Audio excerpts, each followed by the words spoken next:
La cuestión de la traición es distinta de la esclavitud, y es la misma que hubiera sido si Estados libres, en lugar de Estados Unidos, se hubieran separado.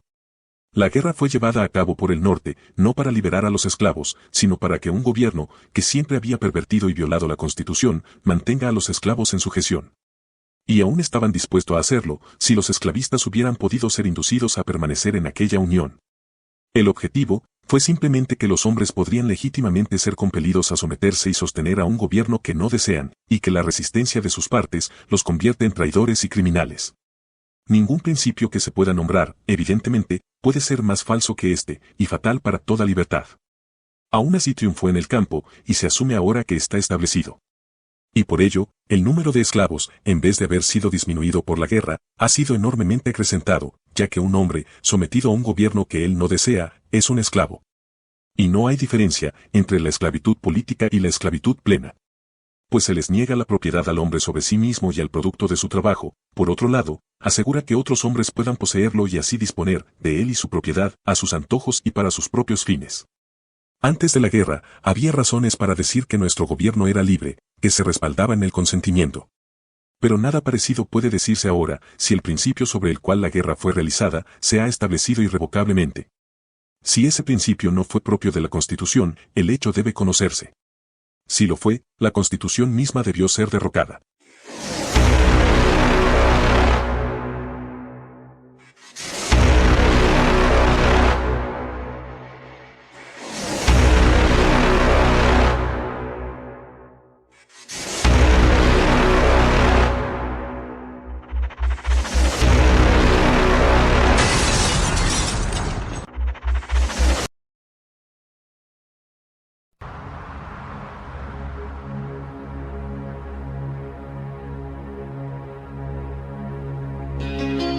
A pesar de todas las proclamaciones que hemos hecho a la humanidad, dentro de los últimos 90 años, de que nuestro gobierno se basa en el consentimiento, y de que ese era el fundamento legítimo sobre el cual cualquier gobierno podría respaldarse, la última guerra prácticamente ha demostrado que nuestro gobierno se basa en la fuerza, tanto como cualquier gobierno que haya existido alguna vez.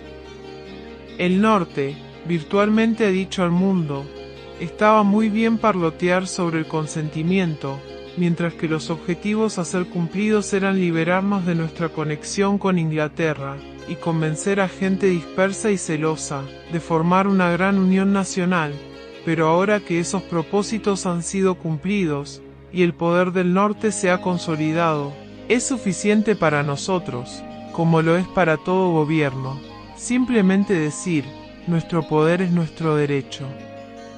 En proporción a su riqueza y población, el norte probablemente ha gastado más dinero y sangre para mantener su poder sobre gente no dispuesta que cualquier otro gobierno jamás.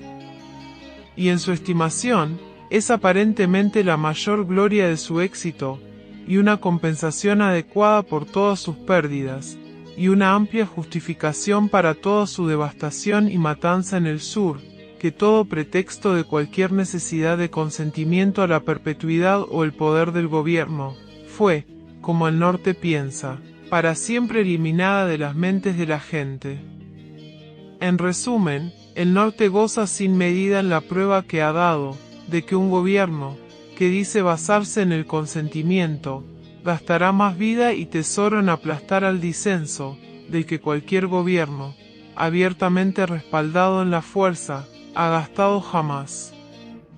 Y el norte afirma que ha hecho todo esto en nombre de la libertad, en nombre del gobierno libre, en nombre del principio de que el gobierno debe basarse en el consentimiento. Si los sucesores de Roger Williams, dentro de 100 años, de que su estado haya sido fundado sobre el principio de la tolerancia religiosa, y cuando los bautistas se hubieran vuelto suficientemente fuertes por el crédito de ese principio, hubiesen comenzado a quemar herejes con una furia nunca antes vista entre los hombres, y se hubiesen gloriado en haber suprimido toda duda sobre la veracidad de la religión del Estado, y hasta hubiesen afirmado haber hecho todo esto en nombre de la libertad de conciencia, la consistencia entre el discurso y la conducta, difícilmente hubiera sido más grande que la del norte, al llevar a cabo una guerra como lo hizo, para compeler a los hombres a sostener y vivir bajo un gobierno que no desean, y al afirmar entonces que lo hizo en nombre del principio de que el gobierno debe basarse en el consentimiento. Esta asombrosa absurdidad y contradicción puede ser explicada solo suponiendo que el deseo de fama, poder y dinero, lo han vuelto completamente ciego, o completamente insensato, ante la inconsistencia y la gravedad de su conducta, o que nunca siquiera entendió lo que implicaba que un gobierno se basase en el consentimiento. Tal vez esta última explicación es la verdadera. En consideración a la naturaleza humana, se espera que sea así. ¿Qué implica entonces que un gobierno se base en el consentimiento? Si se dice que el consentimiento de la parte más fuerte, en una nación, es todo lo que se necesita para justificar el establecimiento de un gobierno que ha de tener autoridad sobre la parte más débil, se puede responder que los gobiernos más despóticos se han basado en ese mismo principio, a saber, el consentimiento de la parte más fuerte. Estos gobiernos se forman simplemente por el consentimiento o acuerdo de la parte más fuerte, de que actuarán en concierto para subyugar a su dominio a la parte más débil. Y el despotismo, la tiranía y la injusticia de estos gobiernos, consisten en ese mismo hecho. O por lo menos ese es el primer paso hacia su tiranía, un paso preliminar necesario para todas las opresiones que han de seguirse. Si se dice que el consentimiento de la parte más numerosa en una nación es suficiente para justificar el establecimiento de su poder sobre la parte menos numerosa, se puede responder. Primero, que dos hombres no tienen más derecho natural de ejercer ningún tipo de autoridad sobre uno, que uno tiene para ejercer la misma autoridad sobre dos. Los derechos naturales de un hombre son los suyos propios, contra todo el mundo, y cualquier infracción de ellos es igualmente un crimen, sea cometida por un hombre, o por millones, sea cometido por un hombre, que se llame a sí mismo ladrón, o de cualquier otra manera que indique su naturaleza verdadera, o por millones que se llamen a sí mismos gobierno. Segundo, sería absurdo que la parte más numerosa hablara de establecer un gobierno sobre la parte menos numerosa, a menos que la primera fuera también la más fuerte, ya que no ha de suponerse que la parte más fuerte se sometería alguna vez al gobierno de la parte más débil, simplemente porque la última fuera más numerosa. Y de hecho, tal vez jamás los gobiernos son establecidos por la parte más numerosa. Usualmente, si no siempre, son establecidos por la parte menos numerosa, al consistir su fuerza superior en su riqueza, inteligencia y habilidad superior para actuar en concierto. Tercero, nuestra Constitución no afirma haber sido establecida simplemente por la mayoría, sino por el pueblo, tanto la mayoría como la minoría. Cuarto, si nuestros padres en 1776 hubieran reconocido el principio de que una mayoría tiene el derecho de gobernar a la minoría, no hubiéramos debido constituirnos como país, ya que ellos eran una minoría pequeña en comparación con aquellos que reclamaban el derecho de gobernarlos. Quinto, las mayorías, como tales, no ofrecen garantías de justicia. Son de la misma naturaleza que las minorías. Tienen las mismas pasiones por la fama, el poder y el dinero, que las minorías, y son responsables y propensos a ser igualmente, tal vez más que igualmente, por su mayor audacia, rapaces, tiránicos y vacíos de principios, si se les confía el poder. No existe mayor razón entonces, por la cual un hombre deba sostener o someterse al gobierno de una mayoría que al de una minoría. Las mayorías y las minorías no pueden legítimamente ser tomadas en cuenta, en absoluto, al decidir sobre cuestiones de justicia. Y toda discusión sobre ellas, en materias de gobierno, es mera absurdidad. Los hombres son idiotas al unirse para sostener cualquier gobierno, o cualquier ley, excepto aquella en la cual todos ellos estén de acuerdo. Y nada más que la fuerza y el fraude compelen a los hombres a sostener a cualquier otro gobierno o ley. Decir que las mayorías, como tales, tienen el derecho de gobernar a las minorías, es igual a decir que las minorías no tienen, ni deben tener derecho alguno, excepto aquel que las mayorías les permitan. Sexto, no es improbable que muchos o la mayor parte de los peores gobiernos, aunque establecidos por la fuerza, y por pocos, en primer lugar, pasan a ser sostenidos, con el paso del tiempo, por una mayoría.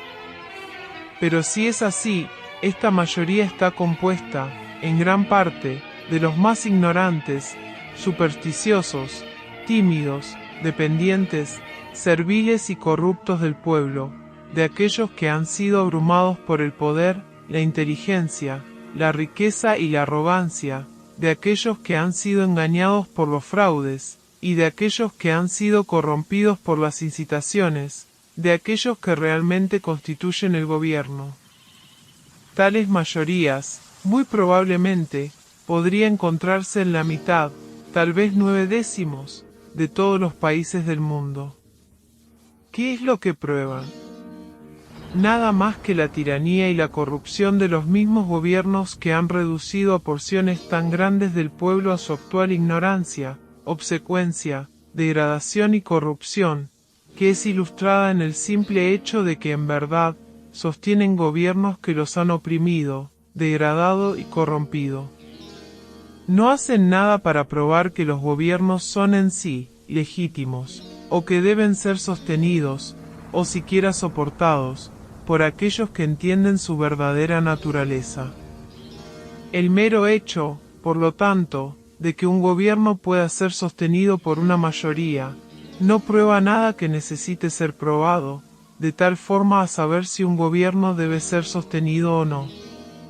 Séptimo, el principio de que la mayoría tiene el derecho a gobernar a la minoría, prácticamente convierte a todo gobierno en un mero concurso entre dos grupos de personas, sobre cuál de ellos debe ser amo, y cuál debe ser esclavo, un concurso, que aunque sangriento, puede, en la naturaleza de las cosas, jamás ser finalmente terminado, mientras un hombre se resista a ser esclavo. Pero decir que el consentimiento de la parte más fuerte o la parte más numerosa de una nación, es justificación suficiente para el establecimiento o mantenimiento de un gobierno que ha de controlar a toda la nación, no obvia la dificultad. La pregunta aún permanece: ¿cómo una cosa tal como una nación adquiere existencia? ¿Cómo es que millones de hombres, dispersos sobre un territorio extenso, cada uno provisto por la naturaleza de libertad individual, requerido por la ley de la naturaleza, a llamar amos a hombre alguno o grupo de hombres, autorizado por esa ley a procurar su propia felicidad a su manera, a hacer lo que desee consigo mismo y su propiedad, en tanto no viole la libertad de otros, autorizado también, por esa ley, a defender sus propios derechos y reparar sus propios errores, y acudir a la asistencia y defensa de cualquiera de sus semejantes que pudieran estar sufriendo cualquier tipo de injusticia? ¿Cómo es que millones de estos hombres se convierten en una nación en primer lugar? ¿Cómo es que cada uno de ellos es despojado de sus derechos naturales, y es incorporado, comprimido, compactado y consolidado en una masa con otros hombres, quienes nunca ha visto, y con los cuales no tiene contrato alguno, y hacia los cuales no tiene sentimientos más allá del temor, odio o desprecio? ¿Cómo es sometido al control de hombres como él mismo, quienes por naturaleza no tenían autoridad sobre él, pero que le ordenan a hacer esto, y le prohíben hacer aquello, como si fueran sus soberanos, y él, su súbdito, como si sus voluntades e intereses fueran los únicos criterios de sus deberes y derechos? ¿Y quiénes lo compelen a someterse bajo pena de confiscación, prisión y muerte? Claramente esto es el producto de la fuerza, o el fraude, o ambos. ¿Por qué derecho entonces nos convertimos nosotros en una nación? ¿Por qué derecho es que la parte más fuerte, o la más numerosa, que ahora existen dentro de los límites territoriales, llamados los Estados Unidos, afirman que realmente existe tal nación como los Estados Unidos? Ciertamente están obligados a mostrar la legítima existencia de una nación, antes de poder afirmar, sobre esa base, que ellos mismos tienen derecho a controlarla, a confiscar, para sus propósitos, tanto de la propiedad de todo hombre dentro de ella, como ellos decidan, y, a su discreción, obligar a todo hombre a arriesgar su propia vida, o a tomar las vidas de otros hombres, para el sostenimiento de su poder. Hablar de su número, o de su fuerza, no hace el propósito. La pregunta es, ¿por qué derecho existe esta nación? ¿Y por qué derecho son cometidas tantas atrocidades por sus autoridades para su preservación? La respuesta a esta pregunta ciertamente debe ser, que por lo menos tal nación no existe por derecho alguno. Somos, por lo tanto, llevados al reconocimiento de que las naciones y los gobiernos, si pueden existir legítimamente del todo, pueden existir solamente por consentimiento. La pregunta entonces vuelve, ¿qué implica que un gobierno se base en el consentimiento?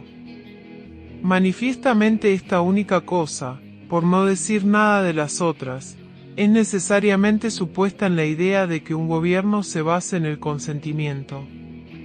A saber, el consentimiento separado, individual de todo hombre cuya contribución se requiera, por medio de impuestos o servicio personal, para el sostenimiento del gobierno. Todo esto, o nada, es necesariamente supuesto, porque el consentimiento de un hombre es tan necesario como el de cualquier otro. Si por ejemplo, A afirma que su consentimiento es necesario para el establecimiento o mantenimiento de un gobierno, él, de esa manera necesariamente admite que el consentimiento de B, y el de todos los demás es igualmente necesario, porque B y todos los demás tienen tantos derechos como él. Por otro lado, si niega que el consentimiento de B, o el de cualquier otro hombre sea necesario, de esa manera él, necesariamente admite que tampoco su consentimiento o el de cualquier otro hombre son necesarios, y que el gobierno no necesita basarse en el consentimiento de manera alguna. No existe, por lo tanto, alternativa más que decir, o que el consentimiento separado e individual de cada hombre, cuya asistencia sea necesaria, en cualquier manera, para sostener al gobierno, es necesario, o que no se necesita el consentimiento de nadie. Claramente este consentimiento individual es indispensable para la idea de la traición, ya que si un hombre jamás consintió o aceptó sostener un gobierno, él no rompe ninguna promesa al rehusarse a sostenerlo. Y si este hombre hace una guerra contra este gobierno, lo hace como enemigo abierto, y no como un traidor. Todo esto, o nada, fue necesariamente supuesto en la declaración hecha en 1776. Si la necesidad del consentimiento, anunciada entonces, fue un principio sólido a favor de 3 millones de hombres, fue uno igualmente sólido a favor de 3 hombres, o de un hombre. Si el principio fue sólido en nombre de hombres que vivían en otro continente, fue igualmente sólido en nombre de un hombre que viviera en otra granja, o en otra casa. Es más, fue sólo como individuos separados, cada uno actuando por sí mismo, y no como miembros de gobiernos organizados, que 3 millones declararon que su consentimiento era necesario para el sostenimiento de un gobierno, y al mismo tiempo, declararon su desacuerdo con el apoyo a la corona británica. Los gobiernos, que existían entonces en las colonias, no tenían poder constitucional como gobiernos, para declarar la separación entre Inglaterra y Estados Unidos. Al contrario, esos gobiernos fueron organizados bajo sus privilegios, y reconocieron alianza con la corona británica. Por supuesto que el rey británico nunca hizo que uno de los poderes delegados o constitucionales de estos gobiernos, como gobiernos, fuera el poder de absolver a la gente de su alianza con él. Hasta ahora, entonces, en la medida que las legislaturas coloniales actuaron como revolucionarias, actuaron solamente como unos tantos individuos revolucionarios, y no como legislaturas constitucionales. Y sus representantes en Filadelfia, quienes fueron los primeros en declarar la independencia, fueron, a los ojos del derecho constitucional de aquel momento, simplemente un comité de revolucionarios, y de ninguna manera autoridades constitucionales, o los representantes de autoridades constitucionales. Fue también, a los ojos de la ley, solo como individuos separados, cada uno actuando por sí mismo, y ejerciendo simplemente sus derechos naturales como individuo, que la gente asintió y ratificó la declaración.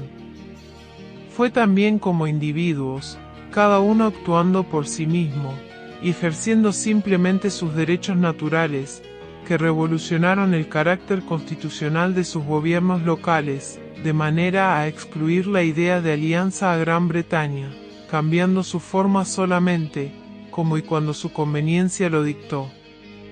Toda la revolución, entonces, como revolución, fue declarada y llevada a cabo por la gente, actuando separadamente como individuos, y ejerciendo cada uno sus derechos naturales, y no por gobiernos en el ejercicio de sus poderes constitucionales.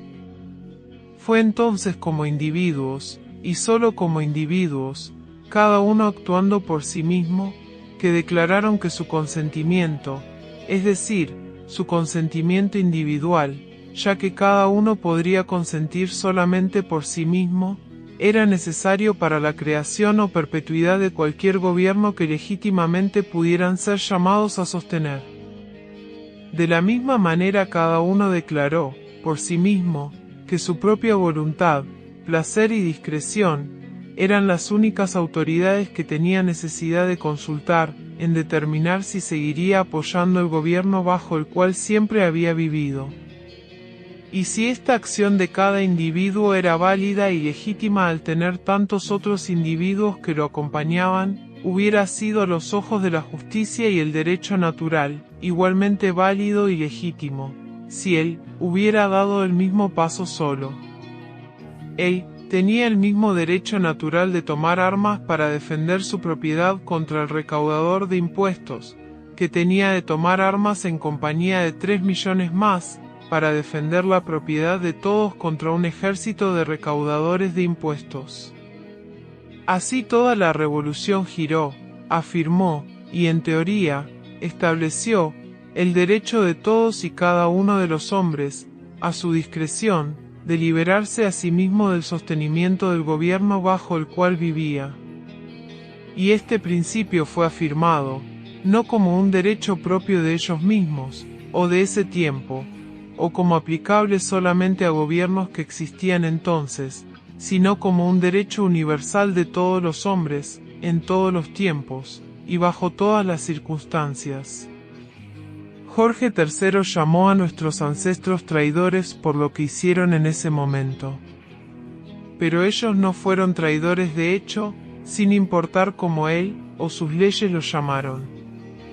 No fueron traidores de hecho, porque no traicionaron a nadie, ni rompieron promesa a nadie. Ellos eran sus iguales, no le debían alianza, obediencia, o deber alguno, excepto aquel que le debían a la humanidad en general. Sus relaciones políticas con él habían sido puramente voluntarias. Ellos nunca le habían prometido que continuarían estas relaciones más allá del tiempo que ellos desearan hacerlo, y por lo tanto no rompieron promesa alguna al separarse de él. Ellos simplemente ejercieron su derecho natural de decirle a él, y a los ingleses, que no tenían obligación de continuar su relación política con ellos, y que por razones particulares, decidieron disolverla. Lo que era cierto para nuestros ancestros, es cierto para los revolucionarios en general. Los monarcas y gobiernos, de los cuales ellos deciden separarse, intentan estigmatizarlos como traidores. Pero ellos no son traidores de hecho, en tanto que traicionan y rompen promesas con nadie. No habiendo hecho promesa alguna, no rompen promesa alguna.